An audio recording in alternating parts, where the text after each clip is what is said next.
आपलं स्वागत. नजर टाकूयात आजच्या घडामोडींवर. गणेशोत्सव काळात अवजड वाहनांना मुंबई गोवा महामार्गावर बंदी. विमानतळ प्रवाशांसाठी नवी मुंबई व मुंबई मेट्रोने जोडणार, मुख्यमंत्र्यांच्या सिडकोला सूचना. कोकण रेल्वे मार्गावर गणपतीसाठी आणखी 26 विशेष गाड्या सोडणार. केंद्र सरकारी कर्मचाऱ्यांच्या महागाई भत्त्यात 6% वाढ. खासगी वाहनांवर चिन्ह वा हेल्मेट लावणाऱ्या पोलिसांवर होणार कारवाई, राज्यपालांचे आदेश.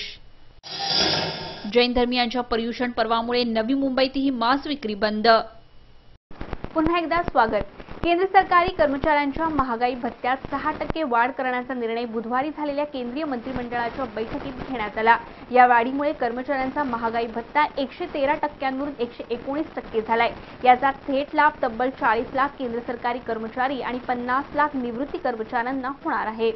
केंद्र सरकारी कर्मचाऱ्यांच्या महागाई भत्त्यात 6% वाढ करण्याचा निर्णय बुधवारी झालेल्या केंद्रीय मंत्रिमंडळाच्या बैठकीत घेण्यात आला. या वाढीमुळे कर्मचाऱ्यांच्या महागाई भत्ता 113% वरून 119% झालाय. याचा थेट लाभ तब्बल 40 लाख केंद्र सरकारी कर्मचारी आणि 50 लाख निवृत्त कर्मचाऱ्यांना होणार आहे. पंतप्रधान नरेंद्र मोदी यांच्या नेतृत्वाखाली घेण्यात आलेल्या बैठकीत केंद्रीय कर्मचाऱ्यांना ही आनंदाची बातमी देण्यात आली आहे. 1 जुलै 2015 पासून कर्मचाऱ्यांना याचा लाभ घेता येणार आहे. Bureau report, MVTV. गणपती उत्सवाला कोकणात जाणाऱ्यांची संख्या सर्वाधिक आहे. त्यामुळे मुंबई गोवा महामार्गावर अवजड वाहतुकीला बंदी घालण्यात आली आहे. ही बंदी सुरक्षिततेच्या दृष्टीने काढण्यात आली आहे. 14 सप्टेंबर पासून ही बंदी लागू होणार आहे. गणपती उत्सवाला कोकणात जाणाऱ्यांची संख्या सर्वाधिक आहे. त्यामुळे मुंबई गोवा महामार्गावर अवजड वाहतुकीला बंदी घालण्यात आली आहे. ही बंदी सुरक्षिततेच्या दृष्टीने करण्यात आली आहे. 14 सप्टेंबर पासून ही बंदी लागू होईल. या बंदीमुळे सुमारे 4500 मालवाहू ट्रक आणि अवजड वाहने बंद राहणार आहेत. त्यामुळे मुंबई गोवा महामार्गावरील वाहतूक कोंडी काही प्रमाणात कमी होण्यास मदत होईल. गणेशोत्सव काळात प्रवाशांच्या सोयीसाठी एसटी महामंडळाच्या तब्बल 6000 एसटी बसेस कोकणात जाणार आहेत. या सर्व गाड्या गणेशोत्सव पूर्वीच 5 ते 6 दिवस आधीपासून कोकणात जाण्यास सुरुवात होणार आहे. मोठ्या प्रमाणातील ही वाहन संख्या आणि गोवा महामार्गाची दुरावस्था या पार्श्वभूमीवर या महामार्गावर वाहतूक कोंडी होऊ नये यासाठी कोकणाकडे जाणाऱ्या अवजड वाहनांना 14 सप्टेंबर पासून बंदी घालण्यात आली आहे. या बंदीतून दूध, पेट्रोल, डिझेल, स्वयंपाकाचे gas cylinder, liquid medical oxygen व भाजीपाला वाहतूक करणाऱ्या वाहनांना वगळण्यात आले. Bureau report, MVTV. पश्चिम रेल्वेने कोकण रेल्वे मार्गावर गणपतीसाठी 26 विशेष गाड्या सोडण्याचा विचार केलाय. वसई ते रत्नागिरी आणि मडगावसाठी या विशेष गाड्या असणार आहेत. या गाड्यांचे आरक्षण 10 सप्टेंबर पासून ऑनलाईन करता येणार आहे. पश्चिम रेल्वेने कोकण रेल्वे मार्गावर गणपतीसाठी 26 विशेष गाड्या सोडण्याचा विचार केलाय. वसई ते रत्नागिरी आणि मडगावसाठी या विशेष गाड्या असणार आहेत. या गाड्यांचे आरक्षण 10 सप्टेंबर पासून ऑनलाईन करता येणार आहे. रत्नागिरी पर्यंत 15 तर मडगावसाठी 5 आणि मंगळूरसाठी 6 गाड्या सोडण्यात येणार आहेत. याआधी मध्य रेल्वेने 180 गाड्या सोडण्याचा निर्णय घेतला होता. या गाड्यांचं आरक्षण फुल झालं आहे. त्यामुळे आता पश्चिम रेल्वेने गाड्या सोडण्याचा निर्णय घेतल्याने गणेश भक्तांना मोठा दिलासा मिळालाय. गाडी क्रमांक 00118 रत्नागिरी वसई रोड एक्सप्रेस 5 वाजता सुटेल. ही गाडी 4, 19, 22, 23, 24 आणि 29 सप्टेंबर 2015 ला सोडण्यात येणार आहे. तर वसई परतीसाठी 00117 ही गाडी रत्नागिरीहून पाऊण वाजता सुटेल. 13, 14, 18, 19, 21, 22, 23, 28 आणि 29 सप्टेंबर 2015 अशी ही गाडी धावेल. ही गाडी संगमेश्वर, सावर्डे, चिपळूण, खेड, वीर, माणगाव, रोहा आणि पनवेल या स्टेशन्सवर थांबणार आहे. Bureau report, MVTV. पोलीस अधिकारी आणि कर्मचाऱ्यांच्या मार्फत आपल्या खासगी वाहनांवर पोलीस चिन्ह अथवा नेमप्लेट लावली जाते. या प्रकरणाची दखल आता शासन स्तरावर घेतली गेली आहे. यापुढे असे प्रकार घडल्यास संबंधितांवर कायदेशीर कारवाई केली जाईल असे आदेश राज्यपाल विद्यासागर राव यांनी केले. पोलीस अधिकारी आणि कर्मचाऱ्यांमार्फत आपल्या खासगी वाहनांवर पोलीस चिन्ह अथवा नेमप्लेट लावण्यात येतात. या प्रकरणांची दखल आता शासन स्तरावर घेण्यात आली आहे.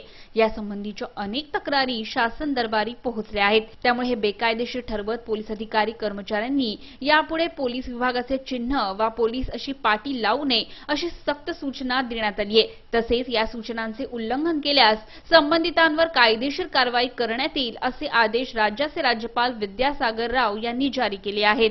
व्हिडिओ जर्नलिस्ट सूरज कांबळेसह राज चव्हाण, MVTV। जैन धर्मीयांच्या पर्युषण पर्वाच्या कारणास्तव बंद केलेली मांस विक्री आता नवी मुंबईतही लागू करण्यात आली आहे। यापूर्वी मीरा भाईंदर आणि मुंबईत मांस विक्रीवर बंदी घालण्यात आली आहे। त्यानंतर आता नवी मुंबईतही 9 ते 17 सप्टेंबर दरम्यान मांस विक्री करण्यावर बंदीचे आदेश पालिकेने दिले आहेत। जैन धर्मीयांच्या पर्युषण पर्वाच्या कारणास्तव बंद केलेली मांस विक्री आता नवी मुंबईतही लागू करण्यात आली आहे। यापूर्वी मीरा भाईंदर आणि मुंबईत मांस विक्रीवर बंदी घालण्यात आली आहे। त्यानंतर आता नवी मुंबईतही 9 ते 17 सप्टेंबर दरम्यान मांस विक्री बंद करण्याचे आदेश सोडण्यात आलेत। जैन समुदायाचं पर्युषण पर्व हे 11 सप्टेंबर पासून सुरू होत आहे। त्यामुळे मीरा भाईंदर आणि मुंबईतील मटण दुकानं बंद ठेवण्याचे आदेश देण्यात आले। त्यानंतर आता नवी मुंबई महानगरपालिकेनेही असेच आदेश सोडले आहेत। Bureau report, MVTV। भविष्यात वाढणारी विमान प्रवासी संख्या लक्षात घेता 2 वर्षात धावणारी नवी मुंबई मेट्रो ही मुंबईतील मेट्रोला जोडण्याच्या सूचना मुख्यमंत्री देवेंद्र फडणवीस यांनी सिडको प्रशासनाला केल्या आहेत। याबाबत सध्या सिडको प्रशासन चाचपणी करीत आहे। भविष्यात वाढणारी विमान प्रवासी संख्या लक्षात घेता 2 वर्षात धावणारी नवी मुंबई मेट्रो ही मुंबईतील मेट्रोला जोडण्याच्या सूचना मुख्यमंत्री देवेंद्र फडणवीस यांनी सिडको प्रशासनाला केल्या आहेत। त्यामुळे बेलापूर ते पेंधर या 11 किलोमीटर मार्गावर सुरू असलेली मेट्रोची घोडदौड आता मुंबईत घाटकोपर किंवा छत्रपती शिवाजी महाराज विमानतळापर्यंत वाढण्याची शक्यता वर्तवली जात आहे। याबाबत सध्या सिडको प्रशासन चाचपणी करीत आहे। विमानतळाशी मेट्रो कनेक्टिव्हिटीच्या दृष्टीने मुख्यमंत्र्यांनी सिडकोला नुकत्याच लेखी सूचना केल्या असून प्रस्तावित नवी मुंबई व मुंबई विमानतळ प्रवाशांच्या सुखकारक प्रवासासाठी मेट्रो संलग्नता आवश्यक असल्याचं या पत्रात स्पष्ट करण्यात आले। सिडकोने मुख्यमंत्र्यांच्या या आदेशाची अंमलबजावणी करण्याच्या दृष्टीने पावले उचलण्यास सुरुवात केली असून सध्या कार्यरत असलेल्या मेट्रोशी घाटकोपरपर्यंत ही जोडणी करायची की नव्याने पनवेल ते अंधेरी येथील छत्रपती शिवाजी महाराज विमानतळापर्यंत हा मार्ग नव्याने तयार करायचा याबाबत चर्चा सुरू आहे। Bureau report, MVTV। शाळांनी शैक्षणिक कामकाजाचे वेळापत्रक सांभाळून गणेशोत्सव, दिवाळी, ईद, नाताळ, पर्युषण पर्व यांसारख्या धार्मिक सण आणि उत्सवासाठी अल्पमुदतीच्या सुट्ट्या द्याव्यात असे आदेश राज्याच्या शालेय शिक्षण विभागाने जारी केले आहेत। त्यामुळे आता राज्यातील शाळांना गणेशोत्सवासाठी सुट्टी मिळणार आहे। शाळांनी शैक्षणिक कामकाजाचे वर्षाचे किमान दिवसाचे वेळापत्रक सांभाळून गणेशोत्सव, दिवाळी, ईद, नाताळ, पर्युषण पर्व यांसारख्या धार्मिक सण आणि उत्सवासाठी अल्पमुदतीच्या सुट्ट्या द्याव्यात, तसेच या कालावधीत चाचणी परीक्षा घेण्यात येऊ नये असे आदेश राज्याच्या शालेय शिक्षण विभागाने जारी केले आहेत। हा आदेश राज्यातील सर्व बोर्डाच्या शाळांना लागू आहे। GRच्या माध्यमातून सरकारने सण आणि उत्सवी सुट्ट्यांवर नुकताच शिक्कामोर्तब केलाय। त्यामुळे राज्यातील शाळांना आता गणेशोत्सवासाठी सुट्टी मिळणार आहे। Bureau report, MVTV। बँक ग्राहकांची होणारी लूटमार थांबावी यासाठी पनवेल पोलिसांनी बँक व्यवस्थापकांची बैठक बोलावली होती। या बैठकीत यासंबंधी निगडीत विविध महत्त्वाच्या पैलूंवर चर्चा करण्यात आली। बँक ग्राहकांची होणारी लूटमार थांबावी यासाठी पनवेल पोलिसांनी बँक व्यवस्थापकांची एक बैठक बोलावली होती। या बैठकीत यासंबंधी निगडीत विविध महत्त्वाच्या पैलूंवर चर्चा करण्यात आली। सध्या पनवेल परिसरात बँक ग्राहकांची वारंवार लूटमार होत आहे। त्यामुळे बँकेत शस्त्रधारी सुरक्षा रक्षकांची नियुक्ती करणे, बँकेत ये-जा करणाऱ्या प्रत्येक व्यक्तीची शहानिशा करणे, बँक परिसरात CCTV कॅमेरे बसवणे जेणेकरून चोरट्यांची ओळख पटवता येईल अशा बाबींवर चर्चा करण्यात आली। यावेळी पनवेलचे वरिष्ठ पोलीस निरीक्षक बाजीराव भोसले यांनी बँक ग्राहकांनाही काही महत्त्वपूर्ण सूचना केल्यात। बँक ग्राहकांना जादा रक्कम बँकेतून विड्रॉ करायची असल्यास आपल्याबरोबर एखादा भरोशाचा व्यक्ती असावा याची काळजी घ्यावी। तसेच बँक ग्राहकांनी अनोळखी इस्माला पैसे मोजण्यास देऊ नयेत अशा सूचना त्यांनी केल्या आहेत। आणि हे प्रकार टाळण्यासाठी आम्ही बँक मॅनेजर्सची मीटिंग बोलवली होती। बँक मॅनेजर्सला आम्ही सूचना दिलेल्या आहेत की आता ज्या मी आता सूचना सांगितल्या ह्या सूचना तुम्ही नोटीस बोर्डवरती लिहा। ते नोटीस बोर्ड त्यावरती लावलं पाहिजे किंवा या ठिकाणी पैशांची फसवणूक होते, पैसे कोणाला मोजायला देऊ नयेत अशा टाईपच्या सर्व सूचना लिहिण्याच्या संबंधाने बँक मॅनेजर्सला सूचना दिलेल्या आहेत। व्हिडिओ जर्नलिस्ट सूरज कांबळेसह राज चव्हाण, MVTV। सायन पनवेल टोलबाबत मुंबई उच्च न्यायालयाने राज्य सरकारच्या भूमिकेवर शिक्कामोर्तब केलाय। राज्य सरकारने सायन पनवेल टोल नाक्यावर सरसकट छोट्या वाहनांना टोलमुक्ती केल्याविरोधात कंत्राटदार कंपनी सायन पनवेल रोडवेजनं हायकोर्टात याचिका दाखल केली होती। सायन पनवेल टोलबाबत मुंबई उच्च न्यायालयानं राज्य सरकारच्या भूमिकेवर शिक्कामोर्तब केलाय. राज्य सरकारने सायन पनवेल टोल नाक्यावर सरसकट छोट्या वाहनांना टोलमुक्ती केल्याविरोधात कंत्राटदार कंपनी सायन पनवेल रोडवेजनं हायकोर्टात याचिका दाखल केली होती. 31 डिसेंबरपर्यंत राज्य सरकारचा निर्णय कायम राहणार आहे. तोपर्यंत सरकारने कंपनीला दरमहा 3,85,00,000 रुपयांची भरपाई अदा करायची आहे. ही याचिका निकालात काढताना हा तिढा निकाली काढण्यासाठी स्थापन केलेल्या त्रिसदस्यीय समितीनं 31 डिसेंबरपर्यंत आपला अहवाल सादर करण्याचे आदेश हायकोर्टानं दिलेत. Bureau report MVTV.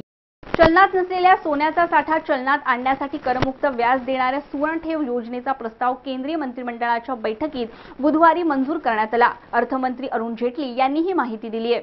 चलनात नसलेल्या सोन्याचा साठा चलनात आणण्यासाठी करमुक्त व्याज देणाऱ्या सुवर्णठेव योजनेचा प्रस्ताव केंद्रीय मंत्रिमंडळाच्या बैठकीत बुधवारी मंजूर करण्यात आला. अर्थमंत्री अरुण जेटली यांनी ही माहिती दिली.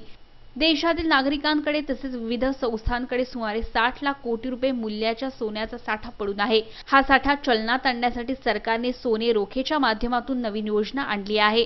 या योजनेअंतर्गत एक व्यक्ती वर्षभर जास्तीत जास्त 500 ग्रॅम गोल्ड बॉन्ड खरेदी करू शकणार आहे, ज्यावर सरकारकडून व्याज देण्यात येणार आहे. तसेच हे व्याज करमुक्त असणार आहे.